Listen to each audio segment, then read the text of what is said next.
Hello दोस्तों, आप सभी का स्वागत है आज की क्लास में। और आज करने वाले हम इसमें एक बहुत ही अच्छा प्रैक्टिस सेट जीके का, जो कि काफ़ी अच्छे अच्छे क्वेश्चन इसमें रखे गए हैं इसमें। और इससे पहले भी हमने एक जो है क्लास की थी आज ही करंट अफेयर की, उसमें बैठक और सम्मेलन उसमें कराए थे। उसमें 15 से 16 क्वेश्चन थे उसमें। वो सीधा सीधा आपके एग्जाम में आते हैं और एक भी क्वेश्चन गलत नहीं होगा अगर आप उस वीडियो को 4 से 5 मिनट देखते हैं। इसी तरीके से जैसे वो था उसमें पूरा ट्रिक बेस्ड था पूरा, ऐसे ही आप पूरा करंट अफेयर तैयार कर सकते हैं खुद से भी उसमें। तो चलिए आइए और अपनी तैयारी को लगातार बढ़ाते रहे, क्योंकि अंतिम समय में आप जितना मेहनत करोगे उतना ज़्यादा आपको लाभ मिलेगा आपके एग्ज़ाम में। और आपको जो फोकस करना है ना, ज़्यादा से ज़्यादा जो है टॉपिक पे रखना है। थोड़ा सा शोर आ रहा है, आप उसको इग्नोर करना है। देखिए, तो यहाँ पे जो सबसे पहला क्वेश्चन है, सभी को कमेंट करना है जल्दी से। महात्मा बुद्ध ने अपना धर्मचक्र परिवर्तन किस स्थान पर दिया था? लुम्बिनी, सारनाथ, पाटलिपुत्र या वैशाली? जल्दी से कमेंट करना आप सभी को। तो इसका जो आंसर होगा ये होगा इसमें सारनाथ, क्योंकि जो प्रथम उपदेश दिया था 5 शिष्यों को, 5 को दिया था, तो वे जो 5 थे वे उनके शिष्य कहलाए। और ये दिया था गौतम बुद्ध ने, प्रथम उपदेश दिया था सारनाथ में। प्रथम उपदेश को ही जो है धर्म चक्र परिवर्तन कहा गया है। और अगर इनके जन्म की बात की जाए तो इनका जो जन्म हुआ था कपिलवस्तु के लुम्बिनी में हुआ था। कहाँ पे हुआ था? कपिलवस्तु के लुम्बिनी में। अगर इनके ज्ञान की बात की जाए कि ज्ञान की प्राप्ति इनको कहाँ हुई, तो ज्ञान से यहाँ पे हो जाएगा गया। तो गया में इनको ज्ञान की प्राप्ति हुई थी। इसी के साथ साथ यहाँ पे देखिए, आप यहाँ पे थोड़ा सा और देख लीजिए, थोड़ा सा यहाँ पे बौद्ध धर्म और यहाँ पे हो जाएगा जैन धर्म। बौद्ध कितनी संगति हुई? इनकी हुई थी 4 संगति, RVPK, यानी कि आपका ये हो जाएगा आपका राजगृह, ये हो जाएगा आपका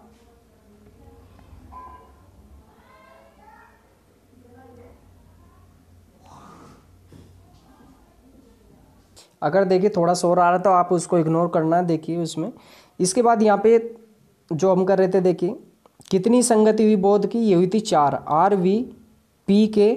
और जैन संगति कितनी हुई थी? तो जैन संगति हुई थी भाई आपका 2। ठीक है, ये क्या थी? ये थी राजगृह, और दूसरी थी वैशाली, और तीसरी थी पाटलिपुत्र, और जो चौथी हुई थी ये हुई थी कुंडलवन कश्मीर में, जो कि कनिष्क ने करवाई थी ये चौथी बौद्ध संगति। ठीक है, इसमें जैन संगति कितनी हुई आपसे पूछा जाए तो 2 हुई थी। पहली पाटलिपुत्र में, दूसरी वल्लभी में। और वल्लभी जो है वल्लभी है आपका गुजरात में। इसके बाद चलिए आगे क्वेश्चन, इसमें किसी संस्कृति के वैज्ञानिक विवरण के अध्ययन को कहते हैं? जल्दी से कमेंट करना है। तो इसको कहते हैं इथनोलॉजी। इसमें हो जाएगा ए ऑप्शन होगा सही इसमें। और ये बहुत, देखिए ये भी बहुत अच्छा क्वेश्चन है ये। एथिक्स क्या होता है? तो एथिक्स में मनुष्य के यानी कि व्यक्ति के आचार विचार या आचरण का इसमें जो है पता लगाया जाता है कि कैसा है एथिक्स। आपने सुना भी होगा, एथिक्स का एक पेपर होता है सिविल सर्विस में, जिससे व्यक्ति के व्यक्तित्व का पता चल जाता है, उसके विचार या उसका जो भी पेपर होता है उसके माध्यम से कि इसके विचार कैसे है व्यक्ति के। ठीक है, इसमें इसके बाद यहाँ पे आगे, मुगल प्रशासन में मदद ए मास इंगित करता है। मदद ए मास किसको करता है? टैक्स को, विद्वानों को दी जाने वाली मुक्त अनुदत्त भूमि, या सैन्य अधिकारियों को दी जाने वाली पेंशन, या बुआई कर। तो मदद दे रहा है ना इसमें, मदद किसको? यानी कि इसमें जो है ये हो जाएगा विद्वानों को दी जाने वाली राजस्व मुक्त अनुदत्त भूमि, यानी कि आपका फ्री है ना आपका इसमें। तो इसको ना ध्यान रखना, इसको मिल्क भूमि भी कहते हैं, मिल्क भूमि। ठीक है, इसमें हो जाएगा आपका बी ऑप्शन होगा सही इसमें। इसके बाद यहाँ पे आगे, किसी अर्थव्यवस्था में यदि ब्याज की दर को घटाया जाता है तो क्या इसमें प्रभाव पड़ेगा इसमें? तो इसमें जो है अर्थव्यवस्था में निवेश को बढ़ाया जाएगा। इसमें हो जाएगा आपका सी ऑप्शन होगा सही इसमें। इसके बाद आगे यहाँ पे, कांग्रेस पार्टी ने किस वर्ष पूर्ण स्वराज का प्रस्ताव पारित किया? अच्छा क्वेश्चन है, हर बार आता है ये। पूर्ण स्वराज का प्रस्ताव या नारा इसमें, तो ये हो जाएगा 1929 इसमें। ये जो था लाहौर अधिवेशन, लाहौर अधिवेशन, इसकी जो अध्यक्षता की थी वो की इसमें, और ये किसने ये प्रस्ताव पारित किया था, ये किया था नेहरू जी के द्वारा। लाहौर अधिवेशन में नेहरू जी के द्वारा 1929 में, ठीक है इसमें। इसके बाद यहाँ पे कांग्रेस से संबंधित थोड़ा सा और क्वेश्चन आप देख लेना जो एग्जाम में आते हैं। कांग्रेस की स्थापना कब हुई, तो 1885 में हुई, एलन एक्टविन ह्यूम के द्वारा की गई, ठीक है इसमें। इसका पहला जो अधिवेशन हुआ ये हुआ था बंबई में, दूसरा कहाँ पे हुआ, कलकत्ता में, तीसरा मद्रास में, चौथा इलाहाबाद में। तो ये क्या हो गया, बक मई, है ना। यानी कि जो 85 में अधिवेशन हुआ पहला बंबई में, दूसरा यानी कि 86 में जो हुआ ये कलकत्ता, और 87 में मद्रास, और जो 88 में हुआ ये हुआ था इलाहाबाद। पहली अध्यक्षता की ये की थी WC बनर्जी ने, इसको ऐसे कर लेना, बैनर, दादा तैयब, और चौथे में जॉर्ज, ठीक है इसमें। ये WC बनर्जी ने पहले में अध्यक्षता की, दूसरे में दादा भाई नेहरू जी ने, तीसरे में तैयब जी थे यानी कि जो ये पहले मुस्लिम भी थे, और चौथे में थे जॉर्ज, है ना इसमें। तो पहला जो किया वो प्रथम भारतीय थे, दूसरे में प्रथम पारसी थे, तीसरे में प्रथम मुस्लिम, और चौथे में थे ये प्रथम अंग्रेज। बहुत इंपॉर्टेंट है ये। और ये जो तैयब जी वाला ना सुपर टेट में भी पूछा गया था कि प्रथम मुस्लिम अध्यक्ष कांग्रेस का। इसके बाद आगे यहाँ पे 2011 में देश के निम्नलिखित में से साक्षरता दर सबसे कम थी, जल्दी से कमेंट करना आप सभी को। तो ये थी भाई आपका बिहार में, इसमें हो जाएगा आपका बी ऑप्शन। इसके बाद चलिए आगे, कांग्रेस के नरम दल के नेताओं की आंदोलन की पद्धति थी, कैसी पद्धति थी इसमें, ऐसे हो कि अनुकूलन प्रविघटन या अविधेयक या राजवामवादी आंदोलन।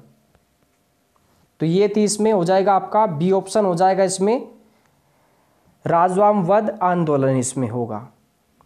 ये नरम दल है, नरम दल के नेता आपसे पूछ ले जाएंगे कौन कौन है, दादा भाई नौरोजी है, गोखले है, और गरम दल के भी आपसे पूछे जा सकते हैं। गरम दल को उग्रवादी दल भी कहते हैं इसमें, जैसे लाल बाल पाल है ना उसमें। तो वो सब देख लेना आप। ये पूरा ये जो टॉपिक है ना कांग्रेस के, पूरा मैंने करा रखे है, आप प्ले लिस्ट में जाके चेक कर लेना, संपूर्ण इतिहास से के नाम से आ जाएगी लिस्ट पूरी। तो पूरा आपका बीएड एंट्रेंस की ही वीडियो है उसमें। इसके बाद चलिए आगे, यहाँ पे उत्तर प्रदेश के निम्नलिखित जनपदों में से कौन क्षेत्रफल की दृष्टि से सबसे छोटा है। जो सबसे छोटा है इसमें यह है वाराणसी, ए ऑप्शन होगा इसका राइट। कमेंट करते रहना आप सभी इसमें। इसके बाद यहाँ पे आगे, मुजफ्फरपुर में किंग्सफोर्ड की हत्या का प्रयास कब किया गया। तो ये किया गया था 1908 में, ए ऑप्शन होगा इसका राइट। अगर आपसे पूछा जाए कि ये तो था किंग्सफोर्ड की हत्या का प्रयास 1908 में, एक किया गया था हार्डिंग बम कांड, है ना, हार्डिंग पे जो डाला गया था उन जब कलकत्ता से दिल्ली जाते समय, तो वो डाला था 1912 में रास बिहारी बोस के द्वारा। ये जो है हार्डिंग बम कांड जो है 1912 से संबंधित है, रास बिहारी बोस ने उन पे डाला था। इसके बाद यहाँ पे आगे, मुंडा जनजाति अधिकांश बसी है। मुंडा जनजाति तो ये बसी है झारखंड में, बहुत इंपॉर्टेंट क्वेश्चन है, जनजाति से नृत्य से हर एक टॉपिक आपके एग्जाम की दृष्टि से इंपॉर्टेंट है, कर लेना आप सभी इसमें। इसके बाद यहाँ पे आगे, समुद्री जल की लवणता घटती है, कब घटती है। तो भाई जब वर्षा अधिक होगी तो क्या होगी, उसकी लवणता घट जाएगी। तो इसमें हो जाएगा आपका डी ऑप्शन राइट होगा। अगर आपसे पूछा जाए कि समुद्र में लवणता, लवणता का मतलब है नमक, नमक का सूत्र क्या होता है, NaCl, सोडियम क्लोराइड, है ना इसमें, ठीक है इसमें। और इसमें अगर मात्रा आपसे पूछी जाए कितनी होती है, तो इसमें होती है, जैसे इसमें हो जाएगा आपका 34.5 ग्राम, यानी कि आपका लगभग 1 लीटर में इतना ग्राम ये जो है लवणता होती है पानी में। तो क्या होगा, जब वर्षा ज़्यादा होगी तो पानी क्या हो जाएगा, शुद्ध हो जाएगा, तो इसकी मात्रा क्या होगी, घट जाएगी लवण की। इसके बाद चलिए इंपॉर्टेंट क्वेश्चन है भी, 1942 के आंदोलन में डॉक्टर राजेंद्र प्रसाद को किस जेल में कैद रखा गया था? तो ये रखा गया था बांकीपुर जेल में। और डॉक्टर राजेंद्र प्रसाद से संबंधित क्वेश्चन, ये भारत के पहले राष्ट्रपति है और संविधान सभा के स्थायी अध्यक्ष बने थे। और इनकी जो पुस्तक है इंडिया डिवाइडेड है ना, वो सभी क्वेश्चन आप देख लेना इसमें। इसके बाद यहाँ पे आगे ओजोन परत बताता है, या ओजोन लेयर क्या इसमें बताता है? तो ये बताता है पृथ्वी की सतह से 15 से 20 किलोमीटर ऊपर में वायुमंडल की परत को ये बताता है। तो इसमें हो जाएगा आपका डी ऑप्शन होगा, ओजोन परत, है ना। ओजोन परत को किससे नुकसान होता है? तो सूर्य से जो अल्ट्रावायलेट किरणें या यूवी, है ना, किरण जो आती है हानिकारक, उनसे इसको नुकसान होता है, हानि होता है, जिसके कारण जो है इसमें छिद्र भी हो जाता है। और इसकी ओजोन परत का जो छिद्र है, या इसका जो समय समय पर इसकी मोटाई नापी जाती है ओजोन परत की, वो मापी जाती है डाबसन से। किससे? डाबसन से। डाबसन इकाई है इसके मापने की। चलिए इसके बाद आगे यहाँ पे हुमायूं द्वारा लड़े गए 4 प्रमुख युद्धों का तिथि के अनुसार आपको क्रम बताना है। तो इसका जो क्रम है युद्ध का, ये है देवरा, चौसा, कन्नौज और सरहिंद का युद्ध लड़ा गया था। ये लड़ा गया था 1532 में। इसके बाद ये लड़ा गया आपका 39 में, चौसा का ना, ये हाँ आपका। तो इस तरीके से ये क्रम है, देवरा, चौसा, कन्नौज और सरहिंद यहाँ पे आगे। इसके बाद यहाँ पे आपके बाबर से भी पूछे जा सकते हैं, बाबर के युद्ध, है ना। तो 1526 में उन्होंने लड़ा था, ये पानीपत का युद्ध था। 1526 में लड़ा, फिर 27 में लड़ा, फिर 28 में लड़ा, ठीक है। तो 1526 में, इसके बाद यहाँ पे 27 में लड़ा था खानवा का युद्ध, 28 में चंदेरी का युद्ध और 29 में घाघरा का युद्ध। तो आप ऐसे कर लेना, 1526 में पानीपत का युद्ध लड़ा और मुगल साम्राज्य की स्थापना की है, मुगल सत्ता की, इब्राहिम लोदी को हरा के लोदी वंश के अंतिम जो शासक थे। इसके बाद 27, 28, 29 और 30 में इनकी हो गई थी भाई आपका मृत्यु। तो खास जगह इस तरीके से याद कर लेना, खानवा, चंदेरी, घाघरा और 30 में मृत्यु हो गई इनकी, ठीक है। इसके बाद यहाँ पे आगे भारत में सर्वाधिक अनुसूचित जाति जनसंख्या वाला प्रदेश कौन सा है? सभी को मालूम होगा, जल्दी से आप कमेंट करना है, सी या डी में से।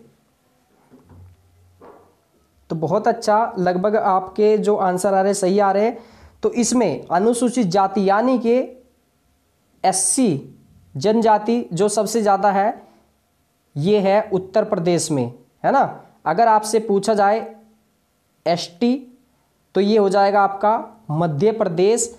अनुसूचित जनजाति, है ना, ये हो जाएगा आपका एसटी एमपी में और एससी आपका यूपी में, ठीक है। तो यहाँ पे कौन सा पूछा था? अनुसूचित जनजाति यानी कि एससी। अगर आपसे पूछा जाए अनुसूचित जनजाति, तो ये हो जाएगा आपका एमपी, ठीक है। ये जो फैक्ट होते हैं ना, ज़्यादा या कम का, देख लिया करो आप इसको भी। जैसे आपसे पूछ लिया जाए कि वृक्ष सबसे ज़्यादा क्षेत्रफल कहाँ पे है, तो सबसे ज़्यादा एमपी में है और सबसे कम हरियाणा में है, ठीक है। इस तरीके से जो क्षेत्रफल कम है हरियाणा और सबसे ज़्यादा एमपी में। इसी तरीके से शिक्षा में सबसे ऊपर कौन है, सबसे नीचे कौन है, तो ये जो फैक्ट है आपके एग्जाम में आते हैं।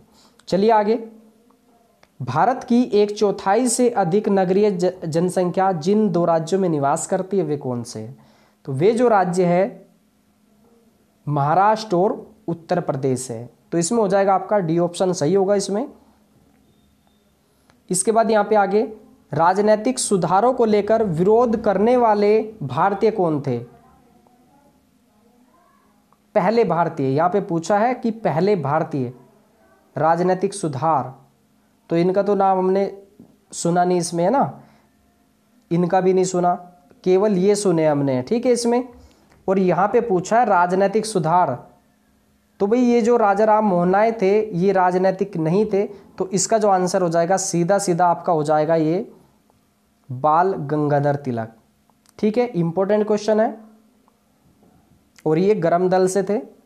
इसके बाद यहाँ पे राजा राम मोहन राय, अगर आपसे पूछा जाए कि सामाजिक सुधार आंदोलन या पुनर्जागरण के अग्रदूत या नव जागरण के अग्रदूत, है ना, या पत्रकारिता के अग्रदूत, तो इनका सबका जो आंसर होगा ये होगा राजा राम मोहन राय। इन्होंने ब्रह्मा समाज की स्थापना की थी।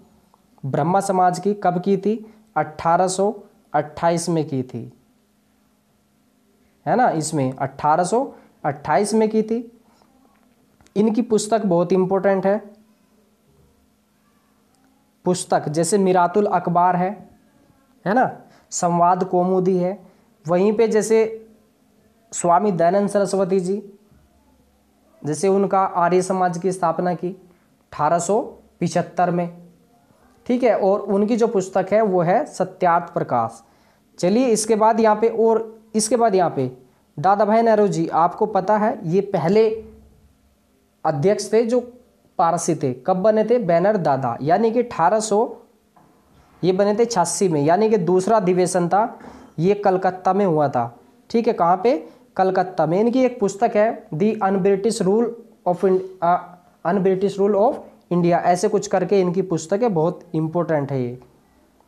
ठीक है, चलिए इसके बाद यहाँ पे आगे, सर्वाधिक नगरीकृत देश, ये बहुत इंपॉर्टेंट क्वेश्चन है। तो ये होगा, कौन सा होगा? सीधा सीधा हो जाएगा इसका आंसर सिंगापुर। इनकी राजधानी सभी की और इनकी कुछ मुद्राएं जो देश है तो वो भी आप देख लेना इसमें। इसके बाद यहाँ पे आगे, भील जनजाति कहाँ पाई जाती है? भील, तो भील जनजाति जो पाई जाती है ये पाई जाती है महाराष्ट्र में, इसमें हो जाएगा डी ऑप्शन। और भील जनजाति और भी देखिए राजस्थान में भी पाई जाती है।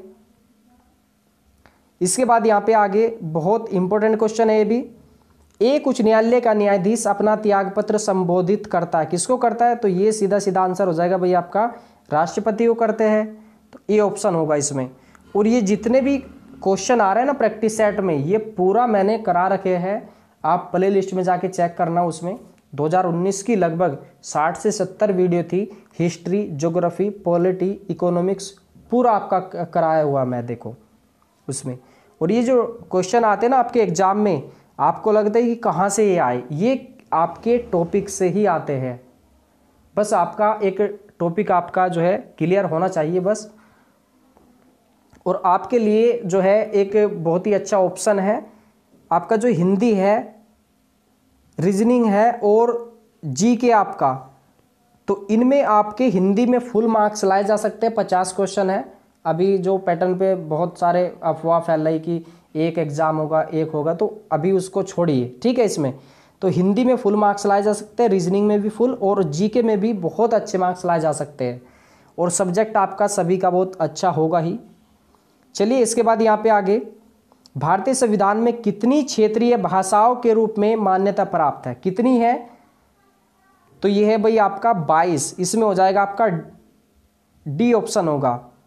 अगर आपसे पूछ लिया जाए कि जब संविधान बना था उस समय कितनी भाषाओं को मान्यता दी गई थी, तो उस समय जो दी गई थी ये दी गई थी 14 से बढ़ाकर अब कितनी हो गई? ये हो गई आपका 22। जिस तरीके से अनुसूची पहले जब संविधान बना था कितनी थी? 8 थी, अब कितनी है? अब 12 है अनुसूची। अगर आपसे मैं सूची पूछूं तो सूची है भाई आपकी 3, बहुत से तो सूची भी 12 ही बताए गए। ठीक है, सूची कितनी होती है? 3 होती है सूची। कौन सी? एक होगी आपकी संघ सूची, एक राज्य सूची, एक होगी आपकी समवर्ती सूची। जिस पे काम करेगा केंद्र वो होगी संघ सूची, जिस पे राज्य करेगा वो होगी आपकी राज्य सूची, और जिस पे दोनों करेंगे वो होगी आपकी समवर्ती सूची। जैसे पर्यावरण के कोई मुद्दे हैं तो वो दोनों कर सकते हैं उसमें, शिक्षा का मुद्दा है वो भी इसमें दोनों आएगा उसमें, है ना, समवर्ती में आ जाएगा। और ये कहाँ से ली गई प्रक्रिया वो सब देख लेना, मैं कराया हुआ हूँ प्ले लिस्ट में, देख लेना उसको। और आप बुक्स पे ज़्यादा फोकस करना, क्योंकि अगर आपने बुक्स पढ़ ली एक बार, 1 या 2 बार, आप एग्जाम को बहुत अच्छे से क्रैक करके आओगे। चलिए यहाँ पे एक एक्स्ट्रा क्वेश्चन मैं आपको करा देता हूँ। कुछ राज्यों में इंग्लिश है जो भाषा के रूप में बोली जाती है इसमें, तो कौन कौन से है? तो वो है आपके मिजोरम, नागालैंड और आपका मेघालय। यहाँ पे अंग्रेजी है, और जैसे जम्मू कश्मीर में आपका उर्दू है, ठीक है इसमें। और उर्दू आपको पता है उत्तर प्रदेश की कब द्वितीय राजभाषा के रूप में मान्यता मिली थी इसको? 1989 में। चलिए इसके बाद यहाँ पे आगे, भारतीय संविधान में शामिल है, क्या शामिल है? कितने अनुच्छेद, भाग और सूचियां, है ना? तो 395 अनुच्छेद, 22 भाग और 12 अनुसूचियां। इसमें ए ऑप्शन होगा सीधा सीधा इसका राइट, ठीक है। इसके बाद आगे यहाँ पे बहुत अच्छा सभी आप कमेंट कर रहे हैं, और जो क्वेश्चन आपके गलत होते हैं तो चेक करना आप क्या आपने कभी पढ़े या नहीं पढ़े। बस 26 जनवरी के दिन लागू करने का निर्णय इसलिए गया, संविधान को क्यों लिया गया? तो ये लिया गया था, कांग्रेस ने इस तिथि को 1930 में स्वतंत्रता दिवस के रूप में मनाया था। इसमें हो जाएगा ए ऑप्शन होगा इसका राइट। इसके बाद यहाँ पे आगे, यूरोप की एक पर्वत श्रृंखला है, कौन सी है? तो भाई आपको पता है कि हिमालय तो एशिया की है, एंडीज कहाँ की है? ये दक्षिण अमेरिका की है, रॉकी ये आपकी उत्तरी अमेरिका की है। बाकी कौन सा बचा? आल्प्स पर्वत, तो ये है आपकी यूरोप की। अगर देखो आप अपने रूप में एक इंडिया का मैप और एक वर्ल्ड का मैप रखना है, उससे ये जो क्वेश्चन है ना मैप से है सीधे सीधे आपके। इसको मैं बता भी देता हूँ, जैसे आप इसको वो मत करना कि कैसे बनाया है, ठीक है। ये उत्तरी अमेरिका हो गया, ये हो गया आपका दक्षिण अमेरिका, ठीक है। ये यहाँ पे इंडिया हो गया, ठीक, इसको हम बांट देते हैं। ये आपका हो गया उत्तरी अमेरिका, ये आपका दक्षिण अमेरिका, ये हो गया आपका यूरोप, और ये हो गया आपका जैसे एशिया। माइंड में सेट कर लेना इसको, ठीक है। यहाँ पे हो गया आपका अफ्रीका, हो गया ये अफ्रीका, और यहाँ पे कौन सा हो गया डाउन में बिल्कुल? ये हो गया आपका ऑस्ट्रेलिया, ठीक है। यहाँ पे हो जाएगा अंटार्कटिका महाद्वीप, ठीक है। तो यहाँ पे कौन सी पर्वत श्रृंखला है? ये हो जाएगा आपका रॉकी यहाँ पे है, एंडीज पर्वतमाला यहाँ पे है, ठीक है। और आल्प्स आपकी यूरोप में है, हिमालय आपका एशिया में है, ठीक है। और आपका जो अफ्रीका में है ना किलिमंजारो जो पर्वत, वो यहाँ पे है आपका अफ्रीका में। तो ये आप चीज़ें सेट कर लेना, या आप मैप रख लेना उसको अपने पास में। इसके बाद आगे चलिए, यहाँ पे बहुउद्देशीय नदी घाटी योजनाओं को आधुनिक भारत का मंदिर किसने कहा? ये जो कहा था, ये कहा था जवाहरलाल नेहरू ने। इसमें हो जाएगा आपका बी ऑप्शन। इनकी आप पुस्तक सभी जानते होंगे, है ना? कौन सी है? The discovery of India. और इनकी पुस्तक कौन सी है? जानते ही आप इसमें, इंडिया डिवाइडेड। और गांधी जी की तो आप सब जानते होंगे, है ना, नवजीवन। और भी है, जैसे आपके सत्य के साथ, मेरे प्रयोग, बहुत सारी है, और देख लेना आप, ठीक है इसमें। और इनका आपको हिस्ट्री जो है ना पूरा आप कर लेना इसमें। जैसे गांधी जी के आंदोलन है, आपको मैं बताऊं, जैसे जब अफ्रीका से आए तो जो पहला आंदोलन इन्होंने किया 1917 में किया, इसके बाद 18 में किया, इसके बाद जो है आपका यहाँ पे 20 की घटना, इसके बाद 30 की घटना, इसके बाद 42 की घटना। ये 1917, 1918, 1920, 1930 और 1942। यहाँ पे इन्होंने चंपारण का आंदोलन किया। चंपारण का आंदोलन बिहार में। ये अहमदाबाद में आंदोलन किया, या खेड़ा का आंदोलन था। इसके बाद 20 में असहयोग आंदोलन किया, 30 में सविनय आंदोलन किया, सविनय आंदोलन, और 42 में भारत छोड़ो आंदोलन। तो आप ऐसे कर लेना, असभा 20, 30, 42। असहयोग आंदोलन 20 में, सविनय 30 में, और भारत छोड़ो 42 में। चलिए इसके बाद आगे, यहाँ पे चट्टानों पर उगने वाले पादप कहलाते हैं। पादप क्या होते हैं? जो पेड़ पौधे होते हैं ना, इन्हीं को पादप कहते हैं। पेड़ पौधे वन वनस्पति है ना, इनको कहते हैं पादप। अब इस यहाँ पे क्वेश्चन में क्या पूछा है, चट्टान। चट्टान क्या होती है, रॉक यानी कि सेल, तो इसको क्या कहेंगे, सेलोदभिद कहेंगे इसमें। तो आंसर आपका निकल गया, डी ऑप्शन हो जाएगा इसमें। अगर आपसे मैं पूछूं कि लवणोभिद क्या होगा, लवण कहाँ पे मिलता है आपका, समुद्र में, तो समुद्र के किनारे जो होंगे उनको कहेंगे लवणोभिद, है ना। इसके बाद यहाँ पे ये क्या हो जाएगा, मरुदभिद। मरु क्या होता है, मरु होता है आपका मरुस्थल, जो मरुस्थल में जो पादप उगते हैं तो उसको कहते हैं मरुदभिद, ठीक है इसमें।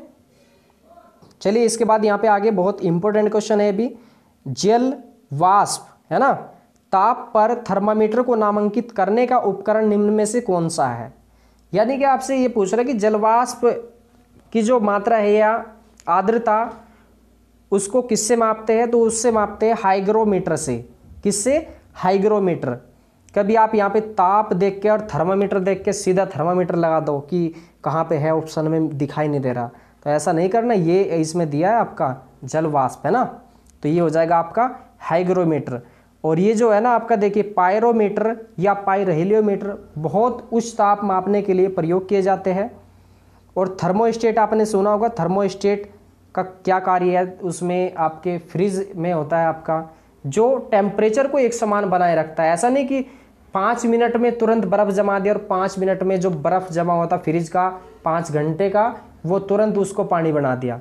तो थर्मोस्टेट का जो कार्य एक समान बनाए रखता है, जो आपका क्या बोलते हैं उसको, फ्रिज का टेम्परेचर, है ना इसमें। और यहाँ पे एक और देख लेना, एक सूत्र जो है, चलिए उसको बाद में कर ले, कोई नहीं। चलिए यहाँ पे विरंजक चूर्ण निम्नलिखित में से कौन सा कथन असत्य है, तो ये कथन जो असत्य होगा ये होगा जल में अधिक विलय होता है, तो ये इसका गलत होगा इसमें। चलिए इसके बाद आगे यहाँ पे इंपॉर्टेंट क्वेश्चन है, किस खनिज से रेडियम प्राप्त किया गया था, या प्राप्त किया जाता है, या किया गया था, तो ये इसमें हो जाएगा पिच ब्लेंड से हो जाएगा, बी ऑप्शन इसका होगा राइट। रेडियम, है ना, रेडियोएक्टिव पदार्थ है रेडियम, यूरेनियम, थोरियम, ये सभी, ठीक है इसमें पिच ब्लेंड से। अगर आपसे पूछा जाए कि हेमाटाइट से क्या प्राप्त किया जाता है, तो लोहा, क्या हो जाएगा, लोहा। अगर आपसे पूछा जाए कि बॉक्साइट किसका है, इसका वो है आपके एल्युमिनियम का। अगर आपसे मैं कहूँ चूना पत्थर, तो ये हो जाएगा आपका चट्टान या सेल का। और आपको मालूम होगी रॉक या चट्टान या सेल कितनी है, सेल है आपकी 3, कौन सी, अग्नि सेल, अग्नि वाली यानी कि पहली सेल, है ना, इसके बाद अवसादी सेल, और इसके बाद जो तीसरी, दोनों के मिलने से ये बनती है, कुछ समय के बाद प्रक्रिया होती है, तो वो होती है आपकी रूपांतरित या कायांतरित सेल। 3 प्रकार की ये सेल होती है, ठीक है इसमें। अवसादी सेल के जैसे उदाहरण है, या अवसादी प्रदार के जैसे कोयला है, पेट्रोल है, वो सभी इसी के हैं। जैसे आपका रूपांतरित या कायांतरित के कौन से, आपके जैसे बोलते हैं ना हीरा, हीरा भी इसी का है, सलेट वगैरह सब इसी के हैं। चलिए इसके बाद यहाँ पे आगे, बत्ती वाले स्टोव में केरोसिन का बत्ती में ऊपर चढ़ने का कारण क्या है, तो ये जो कारण है ये है पृष्ठ तनाव का, इसमें हो जाएगा सी ऑप्शन राइट होगा। इसके बाद यहाँ पे आगे ये विटामिन से क्वेश्चन है। ये जितने भी है ना पूरे हर एक टॉपिक, ये जितने क्वेश्चन आए टॉपिक पूरे हुए आपके प्ले लिस्ट में है, और आप इनको तैयार करना। आपको देखिए विटामिन की खून के जमने में आवश्यकता होती है, कौन सी विटामिन की, तो देखिए थक्का, है ना, खून का जो थक्का होता है ये ब्लड का, तो ये होता है विटामिन के, इसमें होगा आपका के को क्या कहते हैं, फोलिक एसिड, फोलिक के, है ना, फोलिक एसिड उसको कहते हैं। इसके बाद यहाँ पे आपके vitamin A, vitamin B, vitamin C, vitamin D, vitamin E, vitamin H भी होता है आपका, देखिए, ठीक है, आपने देखा नहीं होगा कभी बुक में, तो वो सब होते हैं, वो देख लेना उसमें। और विटामिन ए से रतौंधी रोग, है ना, कमी से रतौंधी, बी से बेरी, सी से हो जाएगा आपका स्कर्वी, है ना, और आपका डी से हो जाएगा रिकेट्स या सूखा रोग, हड्डियों जो कमजोर हो जाती है उसमें, ठीक है। इसी के साथ साथ यहाँ पे आपका जैसे विटामिन ई है, ये इंपॉर्टेंट है, विटामिन ई की कमी से क्या होता है, बांझपन, कौन सा होता है, तो ये होता है बांझपन या सेक्सुअल इसमें आपका ऑप्शन मिल सकता है अगर आपका बांझपन ना मिला तो। ठीक है इसमें। और विटामिन देखिए, कुछ विटामिन क्या होते हैं जल में घुलनशील होते हैं, जैसे सी और बी, ये जल में घुलनशील विटामिन है। जैसे आपने देखा होगा विटामिन सी किस में मिलता है, अंगूर में मिलता है, तो वो जल में घुलनशील है। जैसे आप नींबू है वो निचोड़ते हैं पानी में। ठीक है, तो ये सी और बी जो है जल में घुलनशील विटामिन है। चलिए इसके बाद आगे यहाँ पे क्लोरोफिल में कौन सी धातु आयन पाया जाता है, तो ये पाया जाता है मैग्नीशियम। इसमें हो जाएगा आपका बी ऑप्शन, इसमें होगा आपका सही। क्लोरोफिल ना मिले तो आपको ऑप्शन में मिलेगा भाई आपका क्लोरोप्लास्ट। ठीक है, और क्लोरोफिल ये आपका ये कहाँ पे मिलता है, ये मिलता है आपका हरी पत्तियों में, पेड़ पौधे की जो हरी पत्तियाँ होती है, और हरी पत्तियाँ इन्हीं के कारण जो प्रकाश संश्लेषण की क्रिया होती है। अगर पौधा हरा नहीं है तो प्रकाश संश्लेषण की क्रिया नहीं होगी। सूखा पेड़ है उस पर प्रकाश संश्लेषण की क्रिया होगी नहीं, ना वो ऑक्सीजन लेगा ना देगा, उसका कोई मतलब ही नहीं है। प्रकाश संश्लेषण के लिए या फोटोसिंथेसिस के लिए 2-3 चीज़ों का होना आवश्यक है। आपका हरा पौधा, आपका सूर्य का प्रकाश भी होना आवश्यक है, और उसमें चलिए इसके बाद यहाँ पे आगे, आम की बीज रहित प्रजाति कौन सी है, तो ये जो बीज रहित प्रजाति है ये है आपकी सिंधु, डी ऑप्शन होगा। और अगर आपसे पूछी जाए बेस्ट प्रजाति या सबसे अच्छी प्रजाति, तो ये हो जाएगा अल्फांजो। आपने पहले भी सुना होगा अल्फांजो, और ये ज़्यादातर जो मिलता है महाराष्ट्र में मिलता है अल्फांजो आम। लंगड़ा वगैरह भी होते हैं वो भी। इसके बाद यहाँ पे आगे, कौन सा मनुष्य में अवशेषी अंग नहीं है, अवशेषी जो अंग नहीं है आपका कमेंट करना है। तो इसमें हो जाएगा आपका सी ऑप्शन, सामने वाले चपटे दांत या करंतक दांत। करंतक दांत का जो कार्य है काटना और कुतरना होता है भोजन को।